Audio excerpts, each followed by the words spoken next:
Hello everybody, it's the Alco Diesel guy with my next project. For those of you wondering what happened to the RS3, don't worry, I'm getting to that. Unfortunately, I had to order a part for that particular project, so it's going to be put on hold for a while. The same thing kind of goes for my GM ST45. I again have to get parts in, or actually completely rethink how I'm going to do that one. As it turns out, my trucks will not fit. Again, still trying to figure that out. Hopefully I'll have a solution eventually. Meantime, I need to get some other projects done. This I've had for, I want to say, going on over a year now, or a little bit more than that. This is a high-nose C420. Kind of feel nostalgic for these because I lived around the area where these used to run back in the day when I was very, very young. Used to hear them run by the house all the time. Didn't know much about them. Found out later on what they were. This is, of course, in the earlier blue paint scheme, not that blue sort of striped paint scheme thing they had later on. This is the yellow and blue job. Still pretty attractive. And the project today is going to be, of course, to set this thing up for DCC and sound operations. First step on this, of course, is because this is an older model. This is the not the oldest, newest. It's the newer version of the older model. It still has the old style board on it with an 8-pin decoder. I could use one of those. I have done that in the past, but in this case, I'm thinking I'm going to go with a Select Direct because I have a few of these laying around.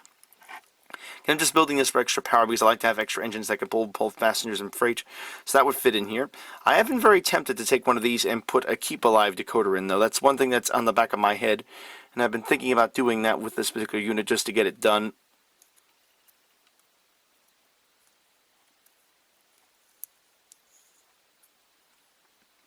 I could easily fit this in, though. That would definitely get things going on it.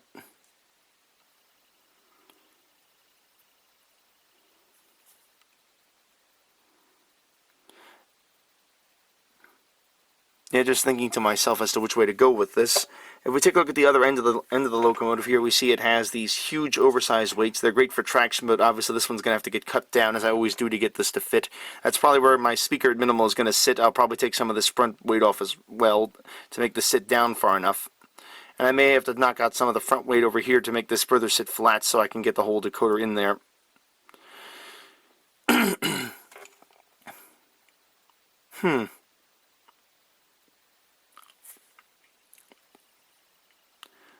Part of me is really, really tempted to grab.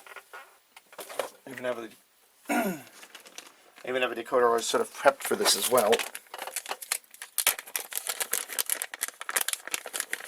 Ooh, almost dropped this thing. This Keep Alive board and try this out with it. See exactly how well this would fit. That would require even more modifications. I have an engine already assigned for this particular decoder, so there's no rush in me using it, but I'd like to just utilize them because I've had that decoder sitting there for a while. It was for one project which I never wound up doing. Okay, Sharpie in hand. Let us see about modifying this appropriately. I'm going to go right down here to that part. And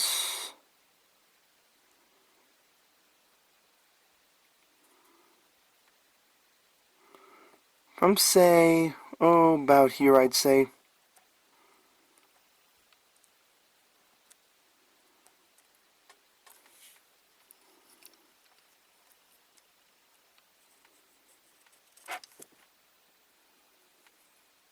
It's the straightest line in the world, but I need to make it wider anyway. As long as I have a rough visual reference point so I can figure that out. Maybe a little bit higher on that, but nah. Give me actually more room to put a speaker in. Not exactly the worst thing you can do. So again, from this side,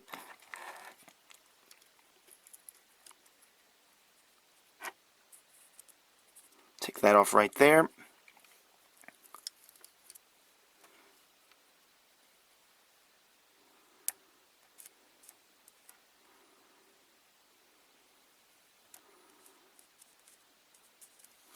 Okay.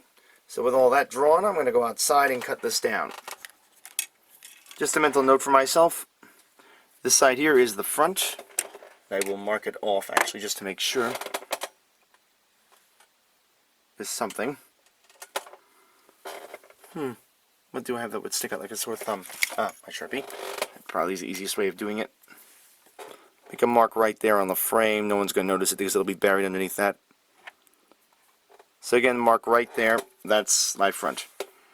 where the front headlight goes.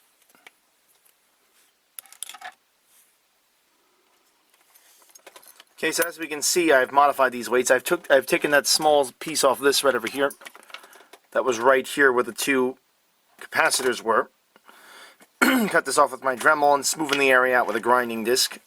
I also have the other piece here, which I cut in half. This is what it looked like before, for those of you who don't remember. And I've again cut that apart. This is where the speaker is going to get mounted. Just going to install that part. I've already installed the front so I could remember which side was the front on this. Essentially, it looks like the weights would be interchangeable on this model, much like the rest of the Atlas line. Wasn't sure about that. Also, what I want to do is get this couplet, this darn decoder, to sit in here right. Yes, I did remove the decoder on top of the board itself. There it is. Now it's in. The lock looks like the plastic is almost a bit warped on that, but it'll work well enough. So now let's grab this.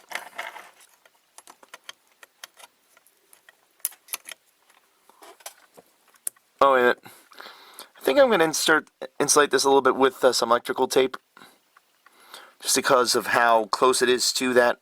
This shouldn't be a problem because these capacitors are in fact coated with plastic to stop anything like this from happening. But it'd make me feel better, so I think I'm just going to do that. It doesn't cost anything much anyway. I'll grab some electric tape and just seal that up. Okay, so I did that. I applied a little electric tape right underneath this. Hope I would actually get the camera in the proper range, wouldn't it? So again, I applied just a little... That was weird. I couldn't get the camera to zoom there for a second. Anyway, I applied that electric tape right underneath here. Gonna now just gently pull this back and snap it back. Found some flux. It's the original jar. I don't know what I did with the new one. I'll have to dig around and find that. Just did a few projects here, so things got moved around. I need to get more anyway, so it's not that big a loss. So I'm just gonna tin my wires. I just gently put a dab of this. You don't need a little much. You don't need much of this. Just a little dab will do you.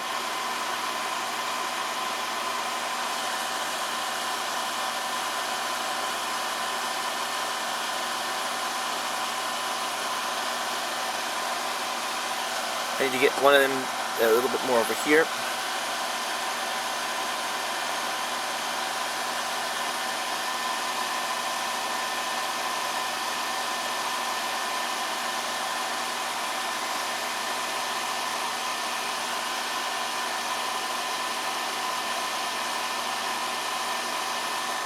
That's what I'm going to do. I need my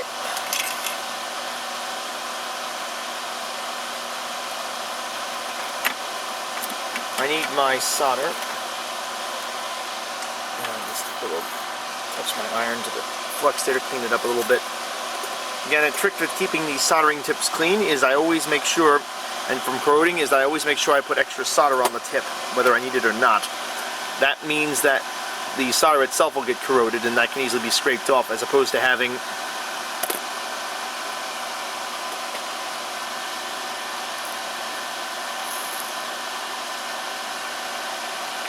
the tip itself getting corroded and having that cause a problem. And I have my extractor fan on, as you can hear in the background. Let me actually move this a little bit closer. Toward me right over here.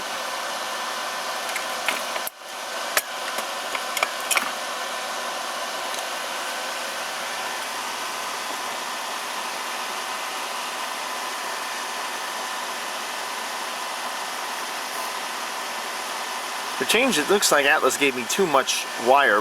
They usually are just the opposite, but they gave me too much wire, it looks like, in this case. That in terms of exposed tips.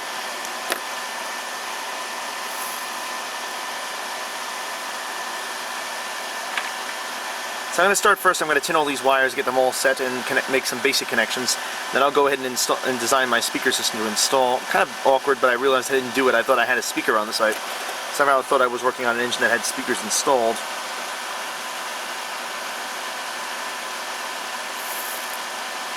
So touch there. Okay.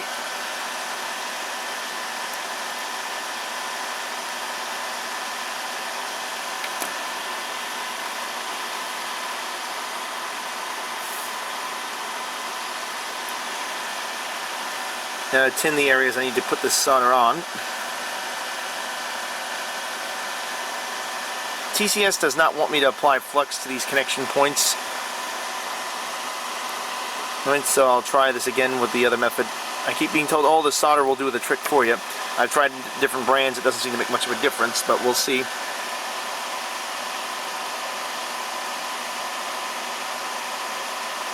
Seems to have worked that time.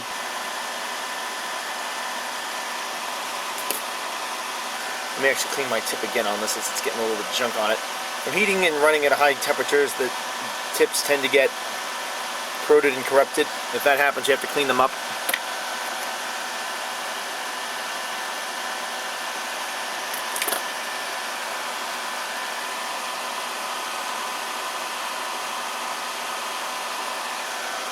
Okay, I got those two in. Now I'm going to rotate this around 180 degrees.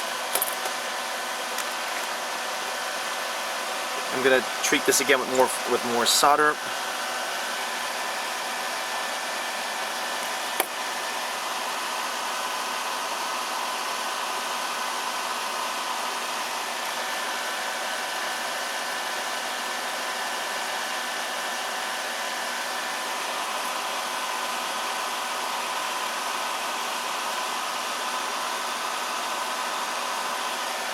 So now I've heated up those parts, and I'm ready to start soldering the other things together now. Now with both parts, with the amount of tinning I've done to them, I can now just simply apply them. Let's zoom in a little bit more for you right here. Hopefully this came up before. I've now tinned those two connections. I don't know how well this will show up on film. I'm going to now go ahead and join them. And the two outer connections are going to be my power pickups. The 4 outer connections, I should say. Let's do this other side now. Ooh, I think I touched something with the iron by mistake there. I didn't like that. Oh, good grief. Looks like I did. Ugh. Yeah, it looks okay. I have to put a little electric tape on that.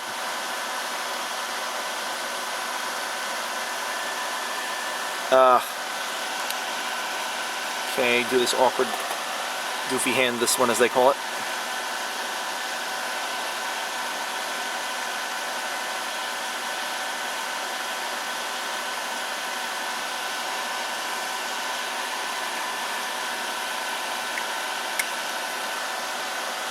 Okay, let me get more solder for this again. I want to make sure I keep my tip tinned.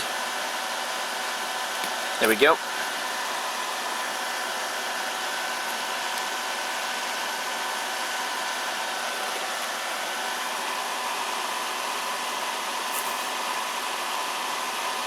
There we go. That's all hooked up. Okay, so now we'll do this one right over here. And this is the tin. Yeah. Get that one right there.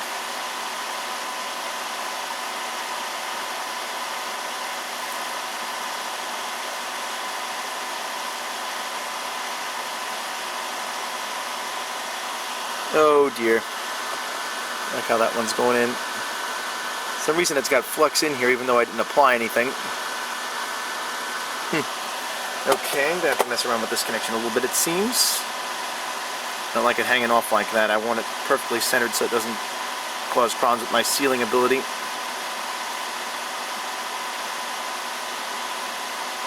One thing I don't like about the TCS decoders is there's no hole to put the wire through.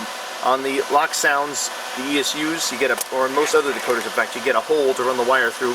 Then you apply the solder to it and it drops in and fills the hole up. And you get a really good connection. It's very easy to do. Here, you have to sort of put it on top and try to hold it in place while the solder heats up. It's a little tricky to do. Once you get the reflexes, it's fine, but I haven't done this in a while. I haven't used a TCS decoder, I should say, in a while in general. Actually, I haven't done soldering in a while in general on this. With at least one of these boards, I should say. Yeah, I've done the lock sounds more recently. Let me tin this again because that very clearly is not is looking a little poor.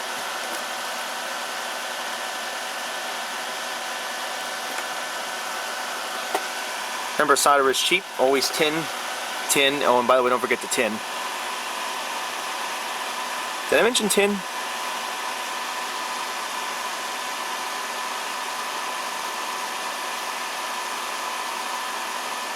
There we go. That's the 4 connections done. Now I'm going to hook the motor up. Motor connections are in the front of this board. Normally I'd be concerned about lights, but again, I'm not going to install the lights on this particular engine because of the voltage issues that I've run into so far with these setups running lights in general. There have been a lot of other users that have had problems with it. I have more issues with this particular decoder setup running a lock sound combined with this type of decoder. So I'm not going to take a chance with that. I'm also going to tin that wire there. I just realized I never tinned the wires on that. Thought I did, apparently not. Alright, no problem. I've got some... Let's just put a dab of this stuff on it. I'll also dry this connection off before I put power to it, just to make sure everything's nice and not flexy. Alrighty, alright. Now this side over here had the problem. Oh yeah, this wire got a little... Must have touched the iron to this a little bit here. Yeah, you know what? It isn't exposed. I thought I saw it exposed before, but it's not. Oh, actually, yeah, it is a little bit. Alright, so I'll fix that. I'll put electric tape on it. This side has it done for some reason. The other side doesn't. Thought I did both sides. Apparently just one. I also didn't tin the pad for that particular side, so let's get on that right now.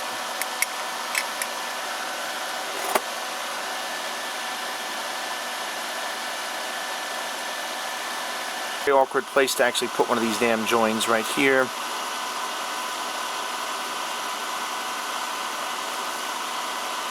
Circuit, come on, you get in there. There it is, it's in. Yeah, that'll work. Okay. I'll tuck that underneath the motor when I'm done with it. Oh boy, I knocked something down. I didn't like what I heard just now. There it goes. One last connection. This is taking much longer than it usually takes me, chiefly because I haven't done this in a while, I think.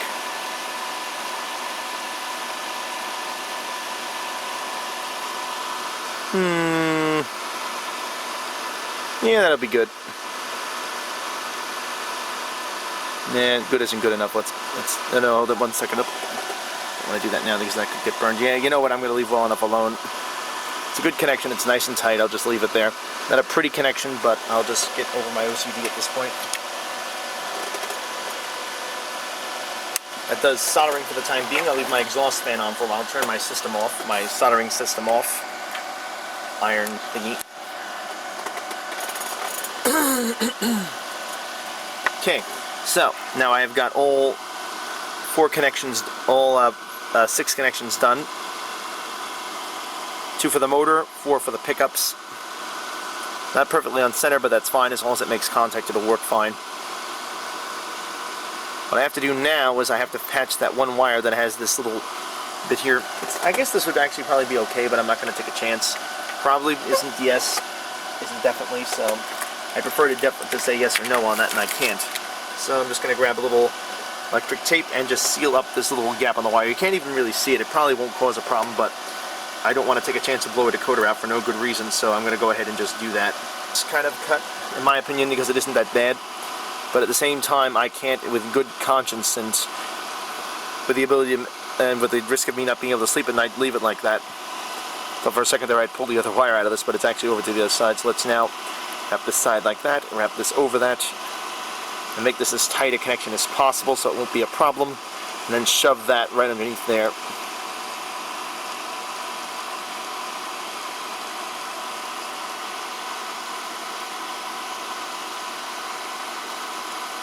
But just be careful. Again, this electric tape stuff is so cheap. You'd be crazy not to do this. Especially if you put this much effort into a project, grinding the weights down, getting it all to fit. It'd be crazy if this thing were to break because of something that, especially for the sake of a few cents, which is what the tape I'm putting on there is about worth by itself. Let me now actually see if I can get this thing in here the way I want it.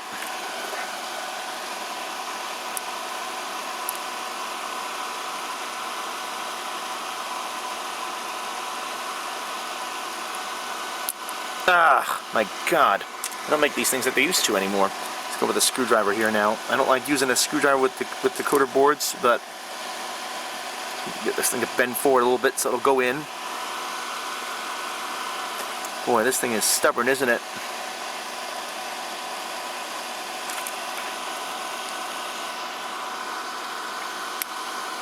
There it is. I think I got it. There it is. It clicked. All right, that'll do it. Not a perfect fit, but mainly because this darn board itself is like that. This is actually just not it's actually just touching there, but not too badly. So I think I'm just going to leave it like that and be happy with that. No, I don't like how stable this tape is. Let me go back in here and do a better job with this tape.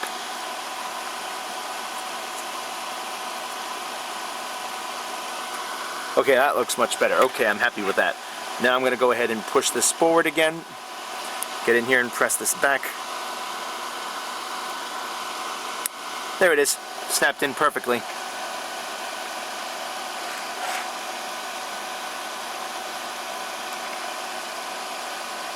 So the capacitor is a little bit bent up, but I think that'll be fine.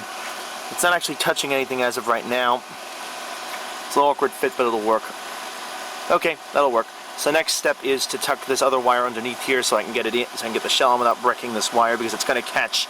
Be concerned about wires hanging out the side of your engine there whenever you work on one of these things, because if the wire does go outside, it can cause a problem. I don't like using a screwdriver on those. If it's all on the side, it'll get caught by the shell when you press it down and rip the wire right out of the slots, which would mean you've just wasted all that time installing everything. Okay, so now I just finished doing that. Let's go on to the next phase, which is going to be to design a speaker system for this engine. And for the speaker, I'm going to go with one of these this DS1240 box style speakers. This is what it is right here. Simple little light speaker. It'll fit in very nicely. I could probably get away with a bigger one, but yeah, I just don't want to take a chance. I'd rather just have something that fits and I know works. So to start with this, I'm going to first set the wire up to work accordingly. I need to strip this wire out. I also need to get my iron back on. We're going to hook in 2 small sections of wire to it. As the way this is going to get installed is going to be to the roof of the locomotive itself. So I've got some thin wire here I'm going to cut down to size, which is tangled, which is why I want to use this up. Get it untangled and make use of it. Now let's see exactly what size it's going to be. Because I have no wires, I'm not going to have a wire connection right away on the one side. It doesn't really matter when I actually release that connection. I'm going to strip this out because I need to wind this wire around itself. So I unfortunately have to undo this winding here to make it fit the way it's supposed to. It doesn't matter which is positive or negative. In this case, the speaker is essentially a light bulb. It takes power from a standard incandescent light bulb. It takes power from both positive and negative. As long as it gets a negative and a positive source, it'll work. And there's really no effect from what I've ever seen working on these things of switching the wires around. As long as you have one positive, one negative, it'll work just fine.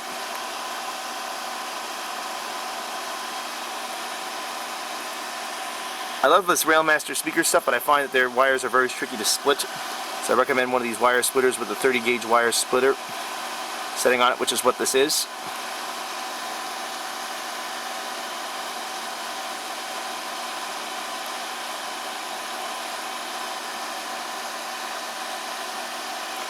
There we go, 30 gauge all set to go. Now with all that done, I'm going to now start connecting my wires up. I'll start with the black first.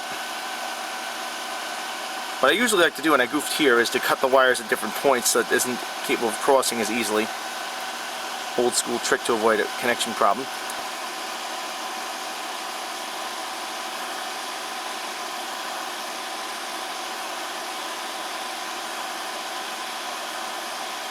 It's one connection done.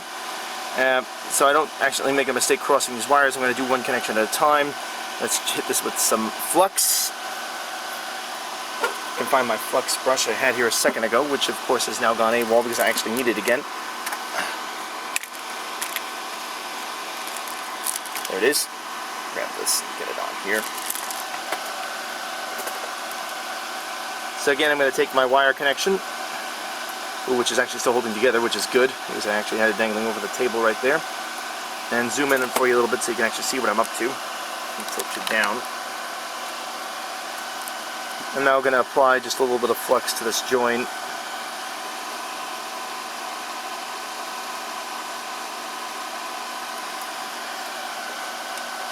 Get my soldering iron nice and heated up. It's already heated up. Get a little solder on here. I usually don't apply heat directly to this because I don't want to cause any problems with this delicate wiring on it. Tin my iron, and I'm just going to touch this gently across. And the flux does its job. It attracts the wire and bonds it. Now next I grab the other wire I have sitting over here. I'm going to strip the end off of that, twist it together, and do the same thing again. Again, 30 gauge wire using this stripper I actually got at a hobby shop. It's actually marketed under TCS's own brand. I then found out you can actually get one from Hako, or Hako, or whatever you'd like to call the company. I have one of their irons, I still haven't gotten around to using it.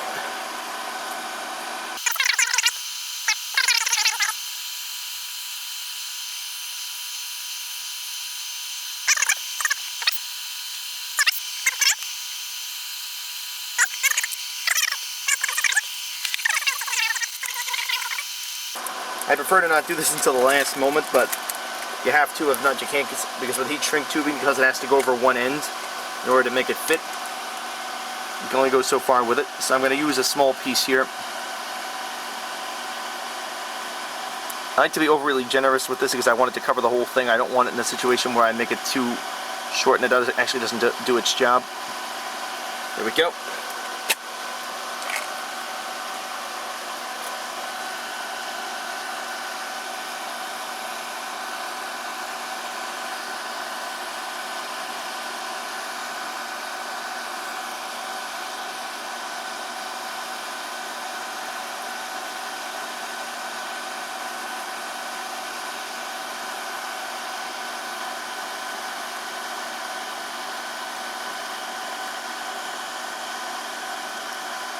Okay, so now I have that whole assembly kind of tucked in there. Not technically how that's supposed to work. Let's see if this actually holds. If not, I may have to wait until I get some heat shrink tube or just use electrical tape. I hate doing that. It doesn't look as professional. Admittedly, I'm at a professional shop here, but I prefer not to do it. Again, with heat shrink tube, the heat shrink is just that. When you heat it, it shrinks. So I'm going to touch it with my iron and gently press down on it and let the heat shrink the tube.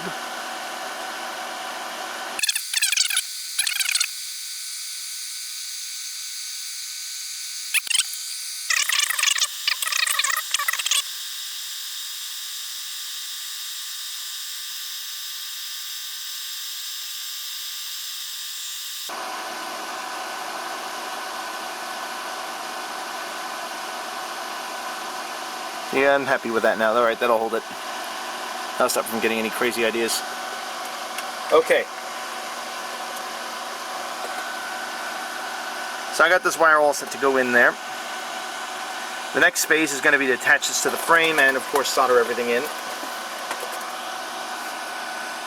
Going to see if I can actually just do the connection right now to the chassis itself. So I actually stripped this with my fingers. Didn't realize I was doing it until I did it. Let's actually now go hook up the speakers to this. Now, this is a little bit tricky here because there's two connections for the speaker on this decoder. It looks like there are, but there's only one. Right where it says speak, there's also two other connections on the opposite side, the exact same position apart. Do not use those two, which is 8 and do not use 5 and 6. It's just the ones that say speak. Again, it's not labeled for which one is which, as it doesn't matter. You just need to have one positive, one negative. Make sure you connect them. Make sure you don't bridge these two connections here, which is easy to do because they're right on top of each other. Oh boy. Yeah, it's the little things that usually are a pain in this hobby. So now I got that on. Now I'm going to make two connections and actually connect these wires to this. I'm going to join the front here, strip the both ends, and make sure that they work.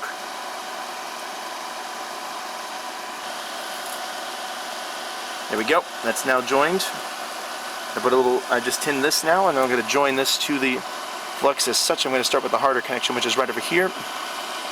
I'm running out of cable because of how tight this connection is. This is very awkward. I never like working on these darn boards. Oh, I hate this. It worked. Woohoo! Okay, that was the tough one. Let's get this next one. Dip it in my flux right over here. Get some on there. Don't need much. I'm gonna get it on my hands now. I hate doing that, but I have no choice. Get a little bit of solder on my iron. No pun intended. I can actually twist this a little bit. I really hate it when I do that. Ugh. I hate having flux on my fingers. It kind of freaks me out. I know this is lead-free and it's not really bad and stuff like that, but I just don't like the idea of having this kind of stuff on my fingers. Kind of freaks me out a little. There we go. Okay. Then I'm just going to tin this, run my iron across it quickly. And I think I have too big a connection here. I don't like how much is naked and or exposed on this. So I'm going to now cut back the exposed wire just a bit. I may have to tin this again because of that fact. Again, this is a very, very delicate connection. It has to be made perfectly. It can easily cross because of how idiotically TCS designed this pad. The speaker wire pads are far too close. I think it's because of the limitations they had to work with, but still, if anyone's from TCS watching this, I do not like this. I don't think half your other customers like it either. At least half of them, if not all of them. So anyway, here it is. As you see, that's how close the connection is. It's literally right on top of these other two right over there. So I'm now going to apply a little heat, melt all that together. There it is. Hooray! And I got it. So with that, I now have the speaker connected. All the soldering on this project is officially finished. I'll let the connection cool for a second. It doesn't take too long to cool. But again, just to show you how difficult this is, that is literally how close those connections are. And it really takes a lot of tinning skill to get this thing pulled off without having a short. They are still rather close. I don't like how close they are, but I don't have much choice. That's just how they're designed. You can't do anything about it. So I'm just going to have to live with that. Okay, so, speaker installed. The idea here, again, the reason why these wires are extended is so that this can lay, is that if I zoom out of it actually a bit to show you, so that when the shell is off on this engine, this can lay far away from it so you can actually work on the internals of the engine and not worry about ruining anything. So for the time being, I'm going to drop this speaker back into its protective little box here because I don't know when I'm going to get back to this. I don't want anything to get damaged and things might, or anything tries to fall on it, this will protect it. So I'm just going to grab this box it came in and just clip it in place. Ooh, ooh, oh, God. Would have hit the floor if it went up for the soldering joints, which appear to have held up, so that's a good sign. So anyway, here it is, it's sealed in there.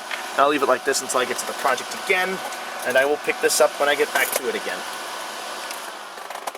Turn that off, get some of the flux off my brush, and let me seal up my flux, and I will return to this when I return to it.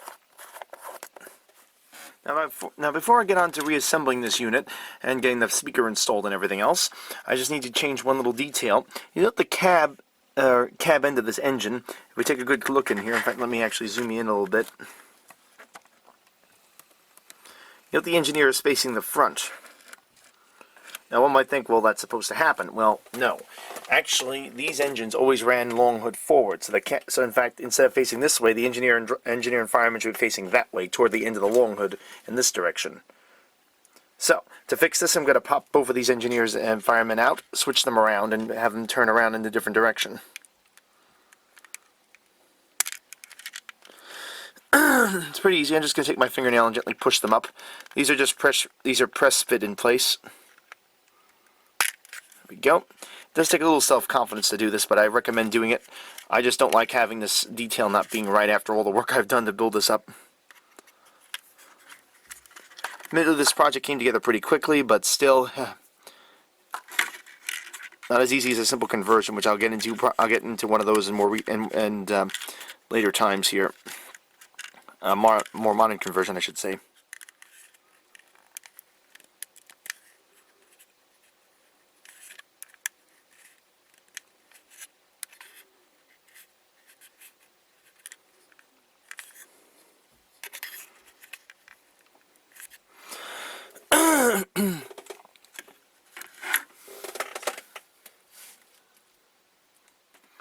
Okay, so I have the first person in. Turns out it was pressure fit. I just had to push him a little bit further down.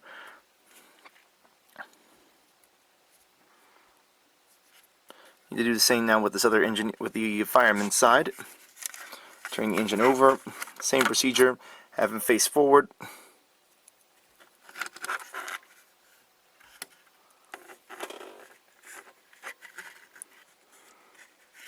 There we go. I got that in there.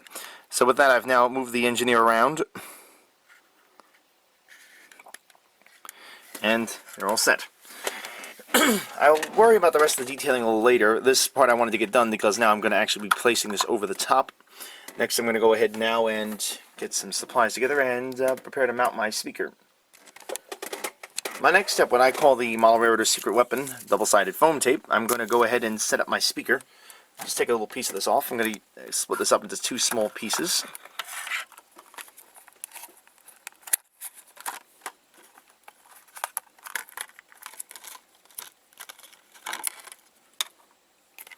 Take the speaker out. Break this piece up into two smaller sections. And apply a little bit on either end. I shouldn't need to clean this because it hasn't been greased to begin with. Though sometimes with older models you need to degrease them because they've been around the block a couple times. This hasn't been run at all. It's been sitting in storage for the past couple of years. Part of me has been tempted to actually go through a re-lubrication process on this, but I just didn't. So anyway, I'm going to put this all the way up back here as far as I can get it. In the top of the shell. And press it in firmly. Doesn't have to be perfectly straight, as long as it's close enough. It'll work. You won't notice this anyway because it's going to be sitting up here in the exhaust area. Again, there are no headlights in this, so I don't have much in the way of wiring to worry about. But even then, so the headlights actually wouldn't be a problem on this. So now I'm almost set to put this together. All I need now is my decoder, which I haven't forgotten about. I was going to buy an engine that never wound up happening. Anyway, to install one of these, like with any 21 pinner, you're going to make sure that the port itself is facing up. That's this little black area here. This section here is actually where your pins are going to go in, so you want that facing up. You also want to locate the dead pin right over here, or the delete pin, which is this one over here, and make sure that lines up with the delete pin on the side over here, which is blocked off. That's how you tell you have it right. Never force it the other way around. It will go in that way, but you'll destroy your decoder, as I've found out several times when I was initially messing with these for the first time. So anyway, line up gently and press in firmly.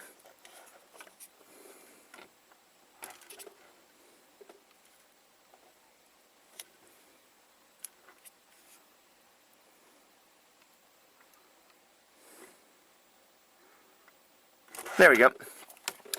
Just like that, I have the decoder itself installed. It's self-installed now. I'm ready to put the whole assembly together. Okay, carefully align the wire as such. Oh, that's a nice install. Look at how smooth that goes together. It's really rewarding to have all this come together like that. I'm going to try to keep the wiring toward the center. And maybe the main reason is I don't want to have it seen out of the back. There's actually enough room for me to tuck it all into this section here because I cut the weight down so much. Let's go ahead now and see if this thing will close firmly. The trick with that wire, it has to be there because the speaker obviously is going to have to extend outward whenever I take this apart to work on it. That's the reason why I have extra wire on it. I just need to make sure I don't trap it. You can tape this in place, but the catch with that is even if you do, it's going to get yanked out every time because of how this is designed. Oh, what's this over here?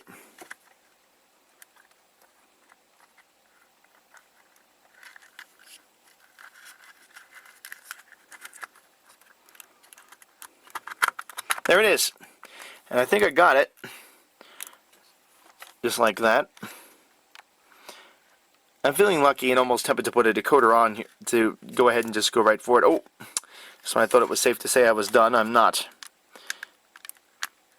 And these things tend to really bond very well. And it looks like I trapped this wire a bit. Yep. Okay, so that's pretty much done. Took a little while longer to get all the wires set aside. I do have my railings for this, which I'll put on later. The first step is to see how it works, if it works. Not that I don't have confidence in my abilities, but the fact is, no matter how good you are with this, you tend to always run into problems when you think you have it nailed. So I'm very careful not to say, yeah, I'm finished, because that usually means I'm just starting.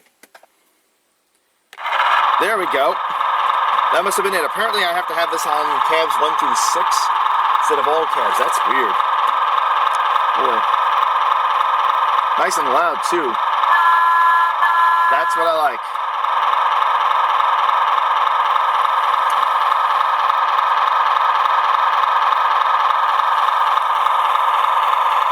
Runs nice and slow.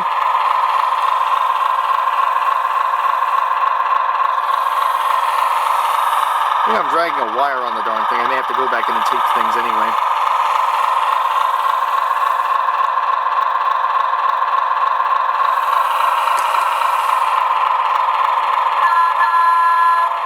Yep, so I'll call that a success. I'm going to do a little bit more fitting and mess around with this a little bit more to get it to work better. Because I had to cut this weight down to accommodate my speaker, which is now mounted to the top, I'm going to fold these wires down right over here and tape them down so they don't get any ideas about moving around. The main reason being is originally there was a top part to this that would hold the wires in place. That's now gone. There is a channel on the side, but that's all that's left of it. So I'll take advantage of what's left of that channel, these two little gaps in the side here, and just tape it down to the top and keep it taut.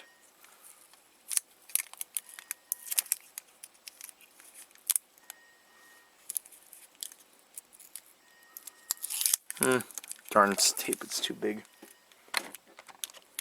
To cut the tape down a bit. Okay, so I've tucked all the wires and tape them all along the sides here to keep them from interfering or running against the motor. I've tucked the other motor drive wires underneath the motor itself, as you can see right over here. I'm now going to, underneath the decoder itself, I should say, right over here.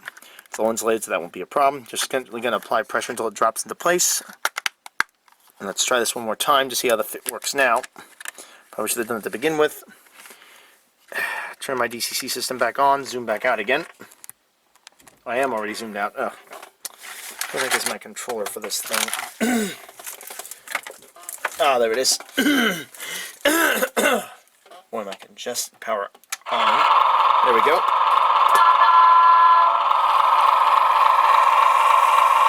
Alright, that's much better.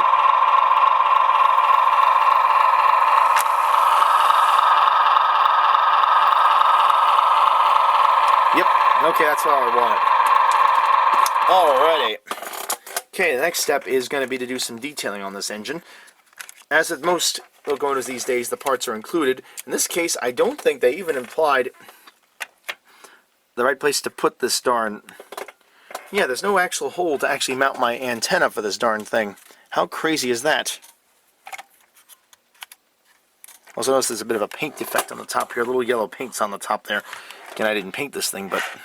So very clearly they did not give me a hole to mount the horn. Well, the horn is already mounted here, but to mount the antenna. The horn is mounted to the side, I should mention. Again, as per their operating setup, this engine goes like this.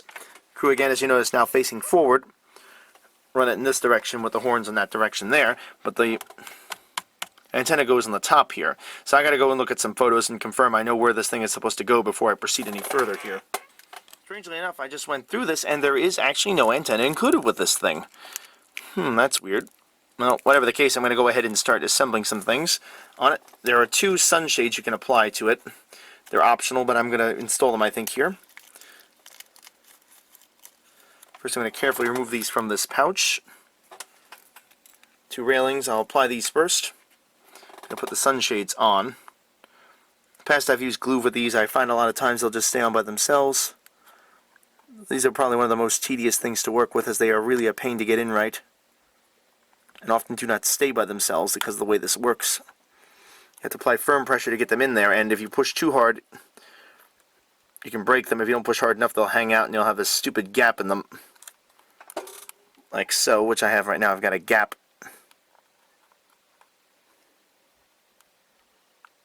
Sorry for the lack of good visuals on this, but it's very difficult to show this little procedure here.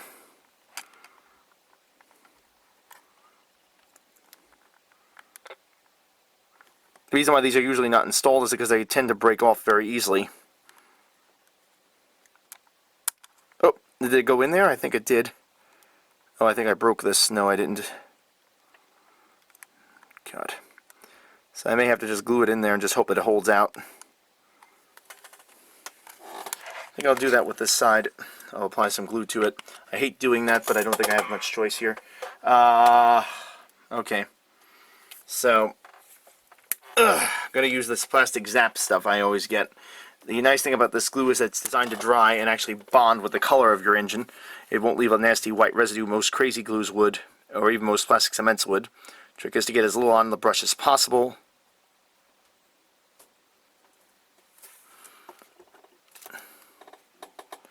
And use as little as possible to do the actual work. So I'm just going to stroke the two little points right here with this. Just touch them with the brush, and that's usually enough. And quickly close this up so it doesn't spill over anything else. And now as this is setting up, I can now quickly move to put this in place. Again, the trick here is to not touch the engine with some glue on your fingers, because you will cause a problem. As in a stain of glue that will never come off your engine. Of course, in this case, it's more minimalized because of the way this is designed, the way this glue is designed to bond with everything. You don't need much to make it stick, especially considering how small these parts are. It's just a matter of getting it in right. Come on, get in there. There we go. Got a little on the sunshade, but it came in. Oh, come on. Seriously, did I just break that? No, it just fell out of the gap. And drying my hands off at each attempt here.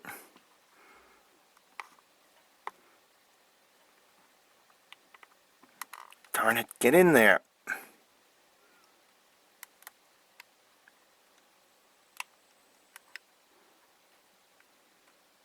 It's in. I guess I'll just have to do models from Atlas that are available that will have the same screws that'll work with these newer motor models, but finding the one specifically for this one may be harder than it looks. Okay.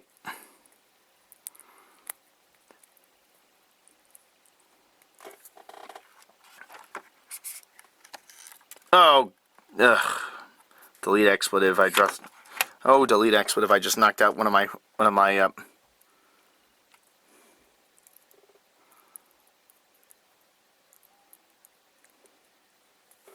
sunshades. Ugh.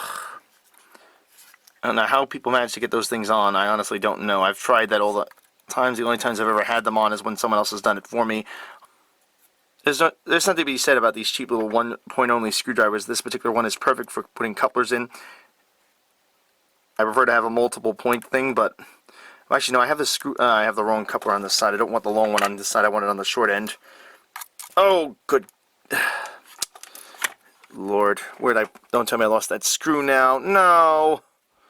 I have to use the other screw for the time being. Oh, good, it stayed on my point. This is again a magnetic tipped screwdriver, so there's something to be said again about those. The magnetic tip does not hurt their reputation with me at all.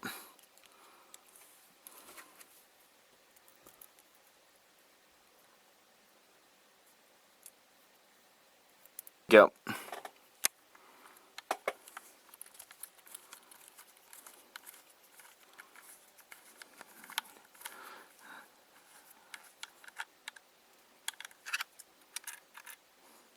What the heck? Oh, come on. There's no spring in this one. Ugh. Seriously? Seriously? Seriously? Yep, seriously.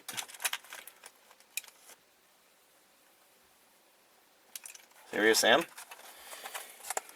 Oh, good grief. Would figure that would happen. So I gotta undo what I just did. This thing is not going easy. Modifications for the weights on this went a lot easier than I thought, but this part, oh boy, am I paying for it.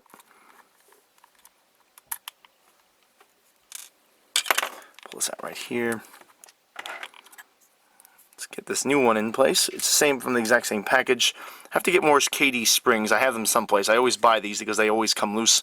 Gotta buy more KD springs when I head to my hobby shop next time.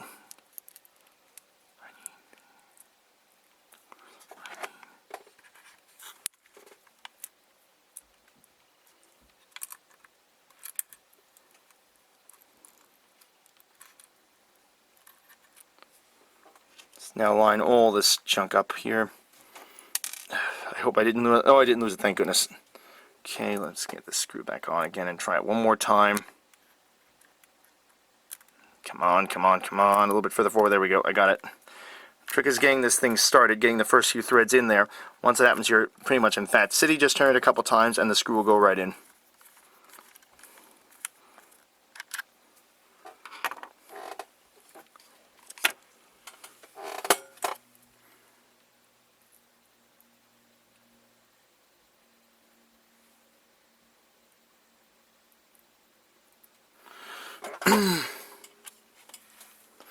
Okay, now what did I do with my other screw now? That would be, oh, there it is. It's on the side there. So now I got my long one. I use these mainly for the passenger cars with the shorter couplers, so I don't have to change the couplers on the cars when I get them in.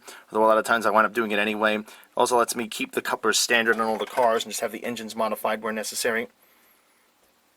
The longer coupler gives the coach more room to move around tight turns, because the ratio between the forces changed by how long the shaft is coming out of here.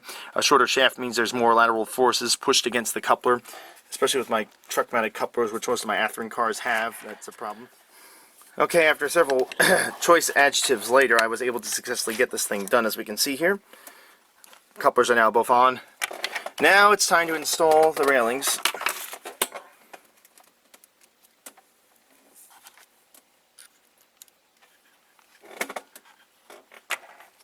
I also got to reinstall that other... Oh, look at this. This broke off already. Yeah, you know what? The heck with this. I'm not bothering with those anymore. It's not worth it.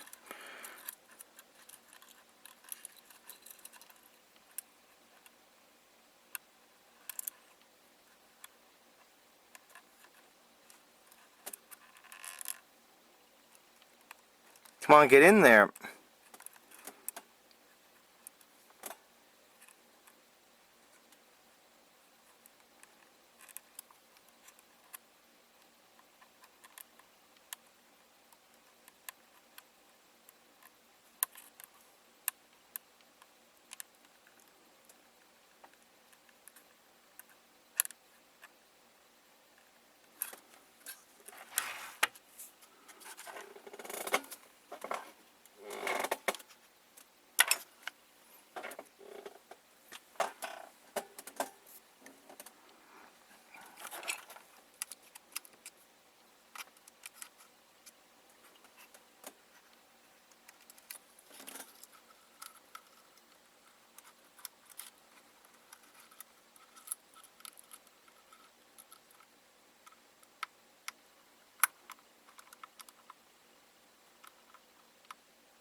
Is it the holes in the bottom here are not built big enough for this. I can't get them in.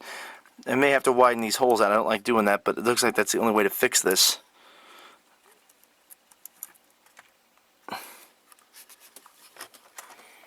Here we go. Grab one of these kits. I do have a small drill kit which I can use to get in here. One of these super micro scale drills. I've actually worn a few of these bits out. I'm gonna have to see if I can get myself another one of these sets. This really comes in handy for doing micro jobs.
Ah, there we go. I got it.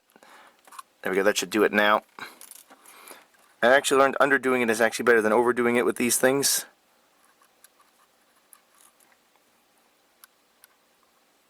Yeah, these didn't come out quite as good, but they'll hold. At least I have the points in there. All right, I'll just have to do. Just a shame that Atlas did not get their acts together on this. I can always go back here and glue that in place, I guess. I guess I will at one point here. A little dab of glue, but for the time being that's holding, so I'm just going to use it like that.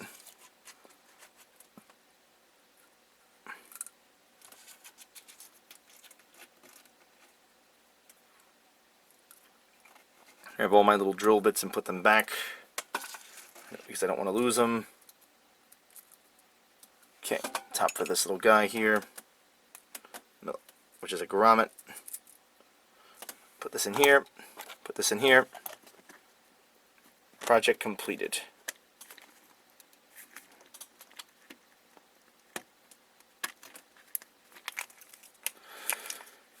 Alright, so with all this, I've got this whole thing set up.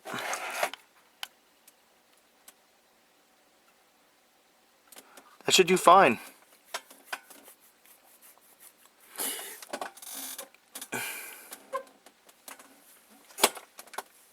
I think that'll work. Okay, so with that, I've got the engine completed. The next and final step will be to install the sound on this and give it a test run.